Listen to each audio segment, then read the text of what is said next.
Alright, hello guys. We are back with our box tournament here at Ettin Games and Hobbies. I'm Justin. With me in the booth is Grant. And today we got Rob facing off against Jeremy. Rob is playing the new eKylo from the new two-player starter, along with FN 2199, the menace of the Spirit of Rebellion meta. And Jeremy is running his Elite Phasma, Old Phasma, with the Gauvian Enforcer and First Order Stormtrooper. How do you think this match is going to go, Grant? I'm interested to see how the Phasma Guardian does against the new eKylo, especially with it being red-yellow.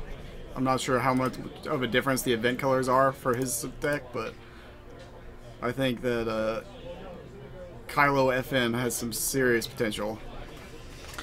Yeah, I definitely do too. I think that it's a better pairing than the Vader Trader deck that we saw going around a little bit in Spirit of Rebellion, simply due to the fact that Kylo's damage is so consistent with his ability. He has an extra health, which is not insignificant at all, and he's not constantly dealing damage to himself throughout the game. Right. What do you think of Rob's choice to bring Moisture Farm as a battlefield?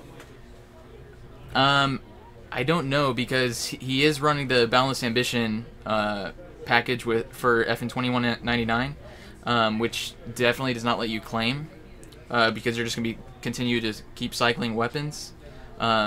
It might help him in this matchup just because Jeremy does have 3 characters, and he's going to be keeping his non-unique characters up and ready to pull away that damage from Phasma. That was kind of what I was getting to, just because FN plays so slow. You know, most of the time you're not going to be claiming the battlefield. Exactly. One thing that we've seen is in the Rainbow Nines deck that's pretty popular is they've been running Secret Facility to be able to resolve ranged and melee sides on the off chance turn that they might be able to claim, which is good for if you're playing against a deck that runs things like Dug In and Defensive Position. Right, right. So what do you think we're going to see out of Phasma here? I think it's just going to be try to play as many upgrades as you possibly can and spam so many dice that Rob won't be able to control them all. And additionally, just spread that damage around. Maybe let Rob get a couple shots on Phasma so that you can pull it away with the non-unique characters and just get the maximum value out of all your characters. I'm sure Justin's running best defense, but I don't know how good it's going to be in this matchup. I mean, Kylo's dice are solid, but I mean the strength with him comes from his ability. I mean, you may be removing 4 damage maximum, and then FN's just going to use his ability to do all the damage with single dice. So I'm really not sure how effective that's going to be.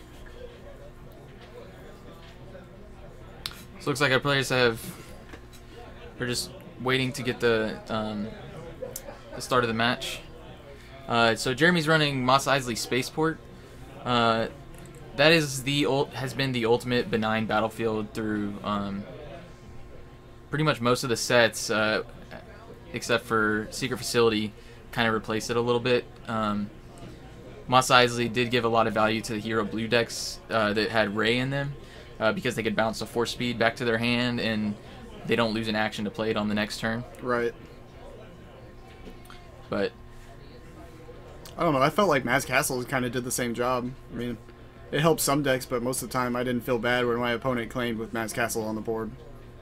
Right. Definitely. Did you feel differently, or did you think that kind of filled the same need? I played Maz's Castle in my Vader Raider deck a little bit, and I played it for a little bit when I switched over to Vader Guard, and I ultimately went away from that and started playing Secluded Beach,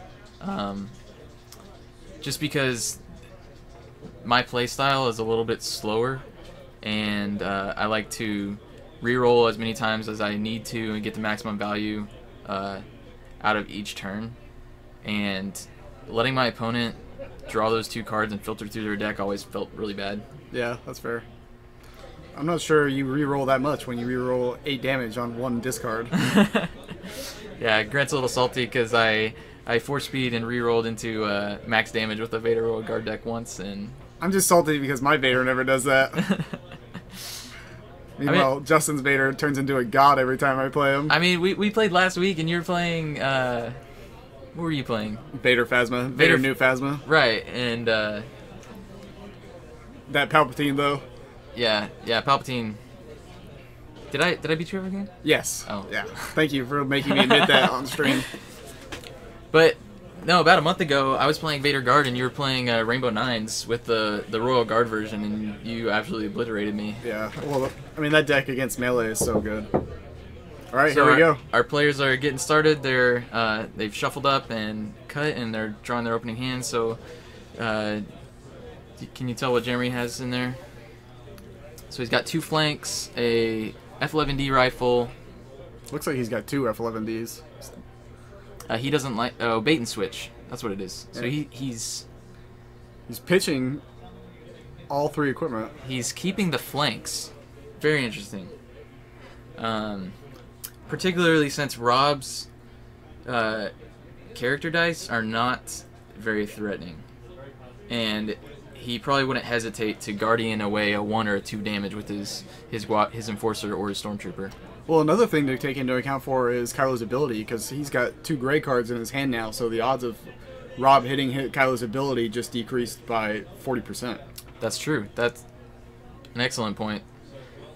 Yeah, I haven't played against the new Kylo hasn't been out enough that I'm not really thinking that way yet. Right. And I mean, what are the odds that Rob is thinking he's got gray in his hand right now between Phasma and two Guardians? Exactly. I mean, yeah, that greatly decreases the odds, especially since he has red and yellow cards. But it looks like he drew 3 red cards. So he's got is that an Endless Ranks? An F11D rifle and a DH-17 blaster pistol, I believe. I believe that is Endless Ranks. I don't know about Rob's decision to not take shields there. I hate giving old Phasma shields. I do too. It's and like we just talked about, Rob just drew the gray. Right. So excellent decision by Jeremy to go ahead and keep those flanks for his opening hand. So Rob's looking at a Logistics, an Enrage, and I'm having trouble seeing the other cards, but so Jeremy decides to flank the resource. He does not want Rob being able to ramp up and get weapons on 9s. Yeah, it's really smart. Last thing you want is a 9s player taking resources. So 2 damage going into Phasma, which isn't terrible. She does have 11 health. Right, but I mean, he could have his Kylo with 14 and that Phasma at 10 right now if he had just chosen to take the shields. Exactly. I don't know how fast his deck plays. Maybe he's got 4 speeds in there. Maybe he's planning on ramping up quick. I've been beginning to see more and more that the 2 shield advantage at the beginning of the game wins games more often than not. Yep. That tournament last weekend, actually, when I was playing Bridget, she ended up winning that game because she took shields. She ended with 2 health left. Yeah, and I think we talked about that at the beginning of y'all's match, that she should probably just take shields. Yes, there was the off chance that you would get an early Vibro Knife, but the odds weren't very likely, and if you had been able to put those shields on Phasma and best defense away both the Palpatine's dice, that would have just been brutal. Yep, deflect coming out from Rob. 1 more damage on Phasma. He did not spend a resource for that. Are you sure? He enraged earlier. Oh, he the enraged. Previous turn, okay, yes. that's right. I just saw the 2 resources. My apologies. I'm surprised he chose to enrage. And I think, does Rob have the Riot Baton dice on 9s? It looks like it. Yeah, we definitely need to go and get that straightened out, because that can be a big swing when your FN 2199 rolls a 3 damage on one of his character dice.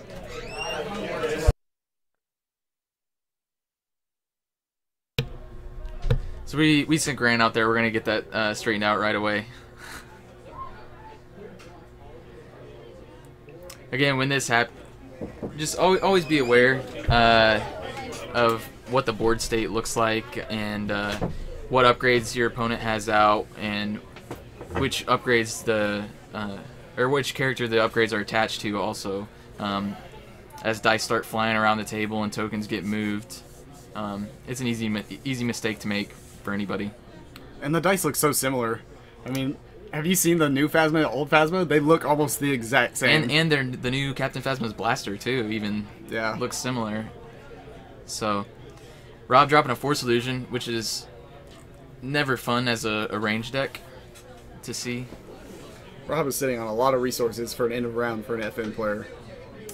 Yeah, I mean, he didn't draw any weapons, and that really hurt him. And he also, if he did have a weapon, he opted to play the control he had in his hand over it. Yeah, he has a Riot Baton. He could have... When he used the Enrage, he could have played the Riot Baton. Exactly. So kind of a slow start for both of our players here. Jeremy has dealt more damage on the other side of the table, but Rob's got some good defensive options with the shield on eKylo and the Force Illusion. Do you think he made the right choice going after eKylo instead of FN? I don't know. It's too early to tell, but from the few games I've played, I've gone for eKylo every single time. The new eKylo. Okay. His damage dealing is just so consistent. I mean, Nines can roll all the dice he wants, but if they don't hit, you know, it's not going to do much. So Jeremy pulls out of Friends in Low Places, forcing Rob to get rid of that logistics. Which is good for him because Rob used his last resources to play that eKylo Saber. And Rob chose to put the Crossguard Saber on eKylo. I know he gets the damage out of it, but he's not getting the value of rolling it twice. Especially when eKylo has already got damage on him, so you know he's going for him. Exactly, he's the target. I mean, are you really going to override the Crossguard with a Riot Baton so you don't lose the value out of it? No. I think you just play that on Nines because it only has 2 unresolvable sides, and everything else is good. You're getting a damage, a shield, a resource, or the special, which is more damage. Right. And not just that, but I mean, getting more upgrades on FN means you are going to be rolling out more damage almost every single turn. Exactly. I mean, you're going to be able to override 2 different upgrades every turn. So Rob, overriding the Holdout Blaster into a Riot Baton, re-rolls it, gets a blank. He didn't have the resource to pay for that 3-side earlier. Do you think you keep that 3-side and then just roll out FN to try to hope for the resource? No, I think you be greedy and go for you have a 33% chance of hitting 2 damage. And it looks like you got that resource, so maybe you're right.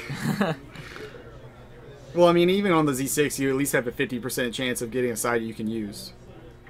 So it's not that bad to re-roll it. It just seemed like with the resource side on FN, maybe you keep it. I mean, that's why Nines is so good, is that he allows you to roll more dice per turn than any other deck in the game. Yep.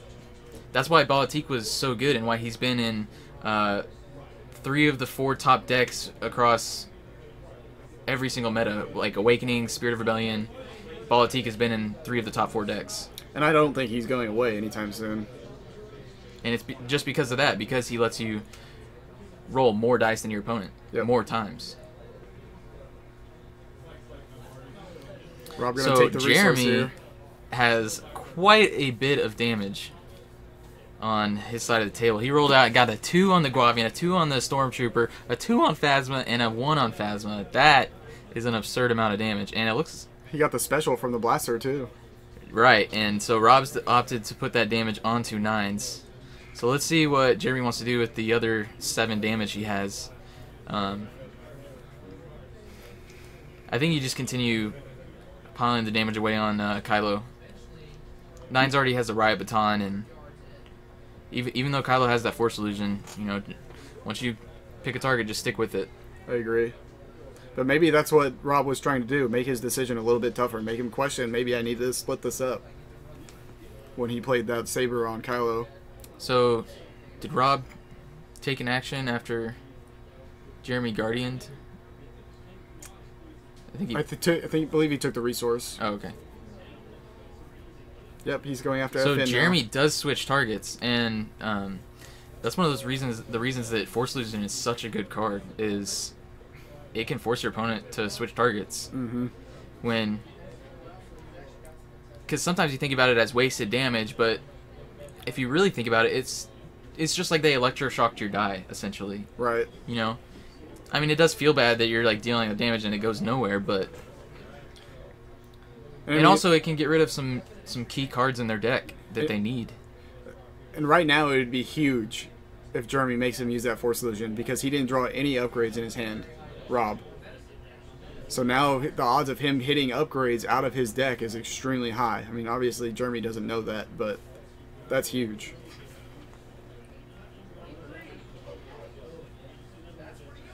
So Rob goes in and rolls out 9s, tries to get some value out of him before he dies. He hits a resource on the baton, and that baton has not been doing great for him this game. Those 2 blank sides can hurt. So Jeremy rolling out, getting a focus and F11D special, a blank, and a shield. I thought I saw Rob had a Vibro Knife in his hand, which would help a lot to get under those shields that Jeremy keeps rolling. Oh, it looks like he never grabbed his resources for the start of the round. So Rob is playing Clash. That is a blue event card that costs 1. It allows you to turn one of your dice to a side showing melee damage.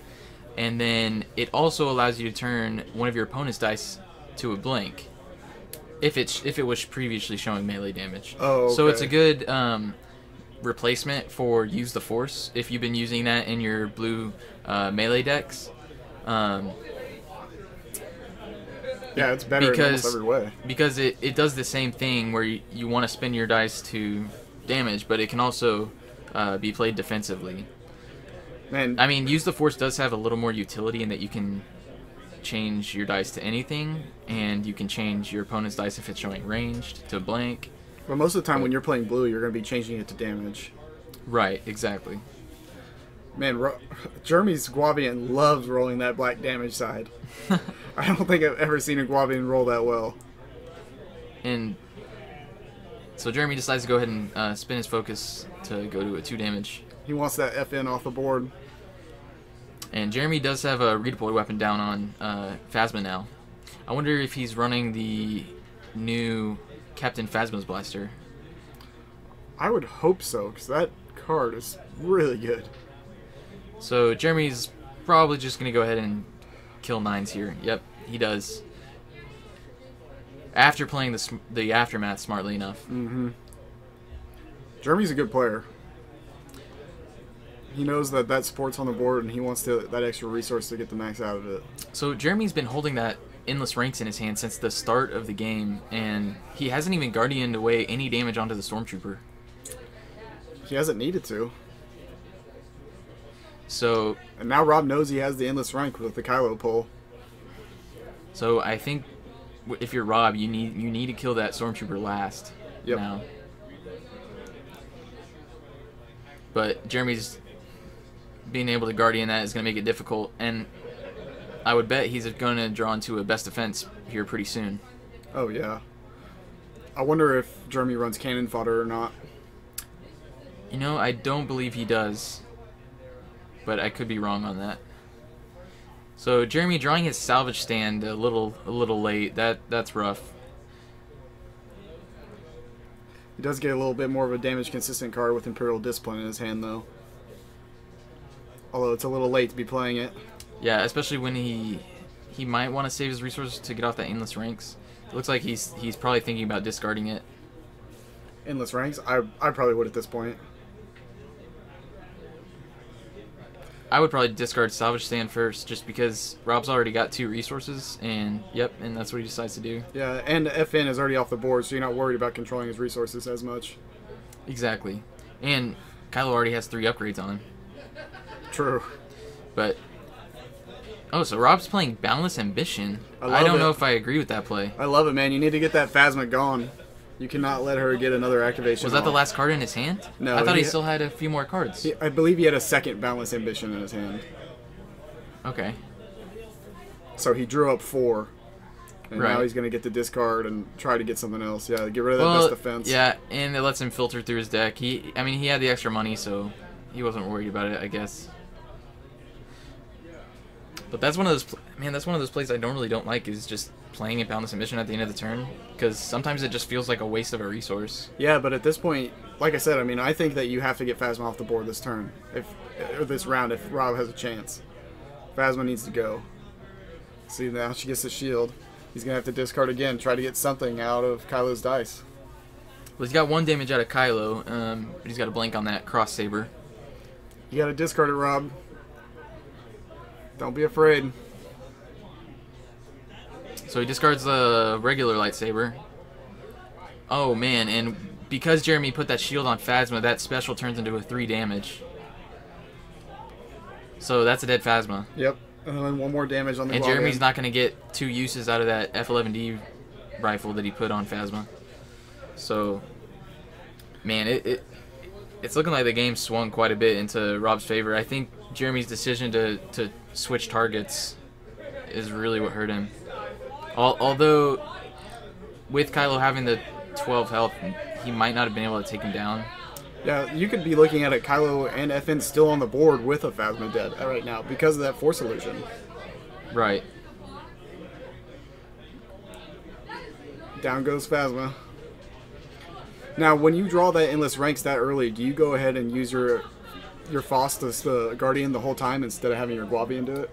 Because earlier in the match, Jeremy was having his Gauvian do all the Guardian. Yeah, I mean, it's tempting because the Gauvian is such a big body that it takes like a few Guardian activations to get to the same health as the Stormtrooper. If you're doing them together. Since so did Rob decide to go after the Stormtrooper? Yeah, he just hit the Stormtrooper. He knows he has the Endless. Man. Yeah, I do not agree with that. And Rob's trading out the baton for a rocket launcher. I don't know if I agree with that. Yeah. The baton is very consistent. I mean, the rocket launcher has 1 more damage side, or 2 more. No, it's 1 more. Right, yeah. It's just got 1 more damage side, but you don't get the reroll, so... I think if you want to replace something, I think you replace the Kylo guard. Oh yeah, definitely. Take a riot baton and a rocket launcher over the cross saber. Absolutely. Looks like Jeremy drew into another F11D. I'm not sure how much use it's going to get this time. Well, you can override that Imperial Discipline before the Stormtrooper goes down. True, if he goes down. Plays the holdout blaster instead on the Stormtrooper. So, I mean, when that Stormtrooper goes down, he could have 3 redeploys for that Gauvian.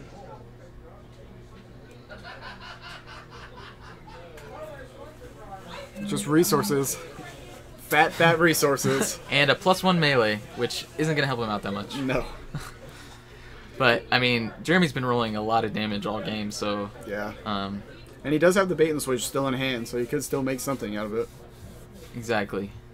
And he could just get rid of that Imperial Discipline, turn the Stormtrooper dice to 2 for a resource. So Rob just needs to do 9 damage, and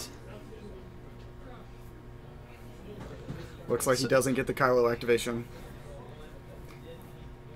So how many times has he hit the Kylo activation? I believe just twice. Yeah.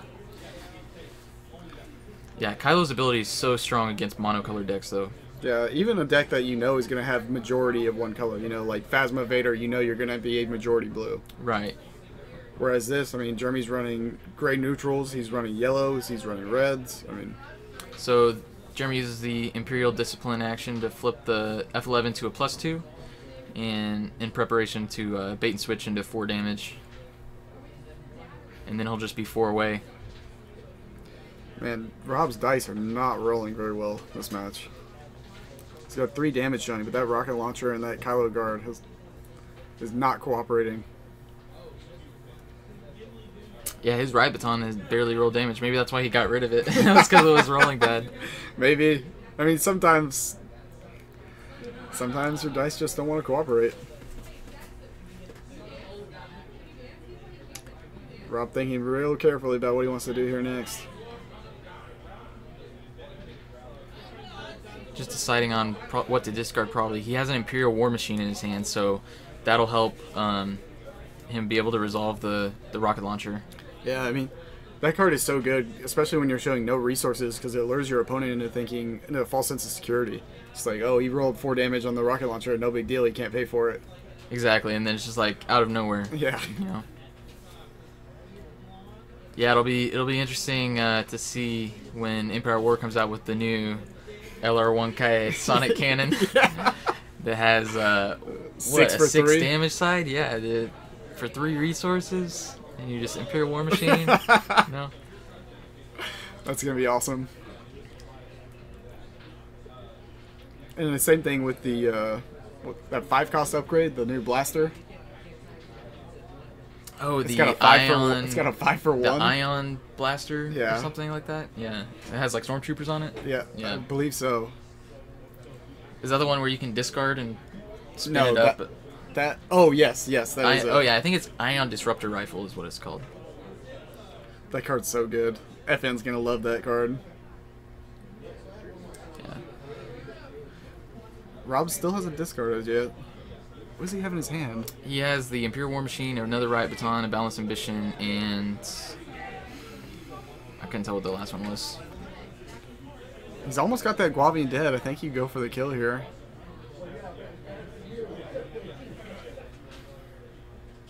Man, can you imagine if he had that Z6 out right now instead of that guard? His board state would be nuts. Yeah, that would be a lot stronger. And honestly, I don't even know if I play the Vibra Knife. I agree.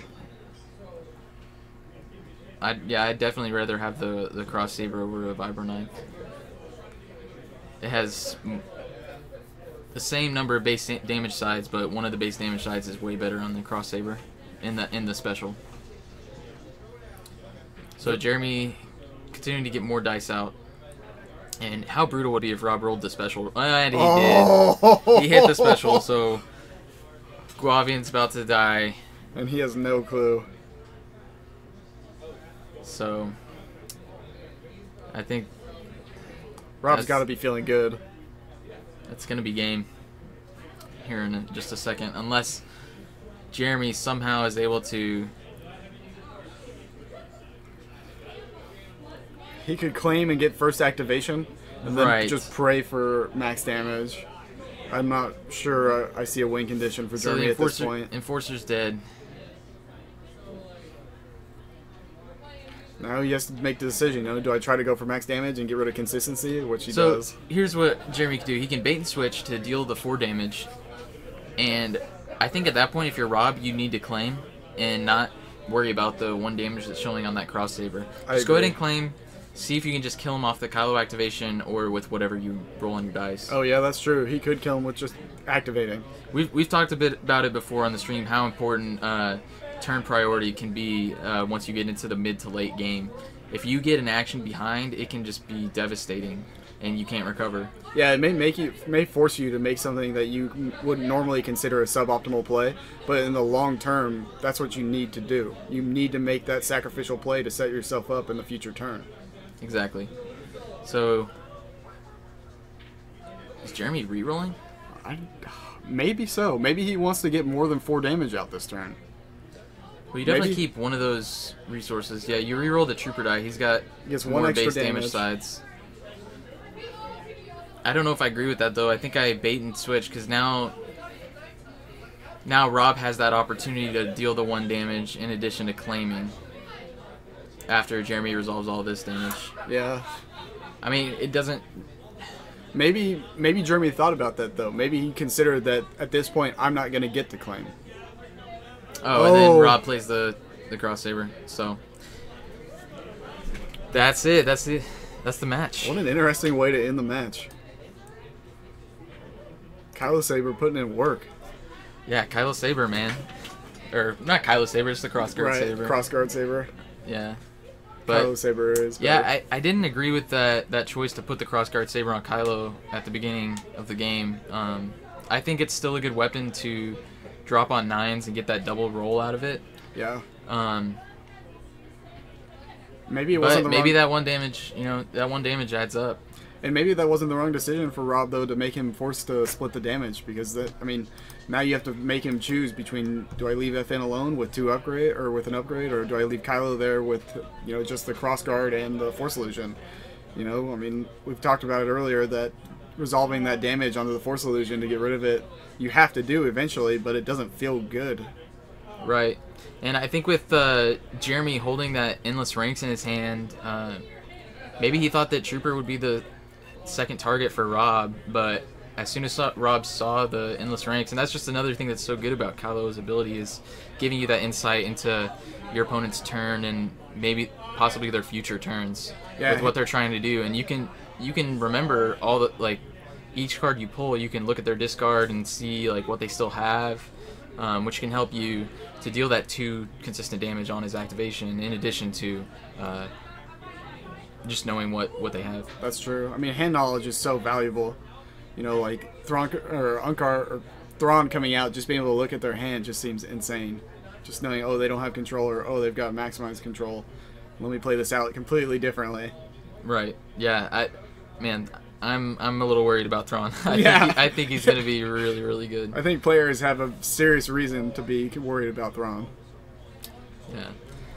So, what were you saying? Do you think that Jeremy made any kind of misplays there, or do you think that you would have done something differently, or? I think it was a mistake to switch targets once the Force illusion came down. I know it feels bad to waste damage, but I mean, right. Unless you have Vibro Knife, there's nothing you can do about it. You just gotta try to power through it. Right. And then I don't know. Yeah, I think you were right earlier in the match when he decided to use the Gauvian Enforcer a little more than the Stormtrooper, because he was holding onto that Endless Ranks the whole time. When his Stormtrooper was the last to die, it was essentially like he was playing with a 4-card hand the whole game. Yeah. And Rob was playing his Balanced Ambition and cycling through his deck a lot faster and getting the cards he needed to. Yeah, and that was what I was just about to say. That was the only thing that I felt like was really glaring, was keeping that Endless Ranks. You know, I think it became clear you weren't going to get it off, and I think it needed to be out of Jeremy's hand much sooner. Exactly. So we're going to be back in about 5 minutes with round 2, so stick with us, and we'll see you in a bit.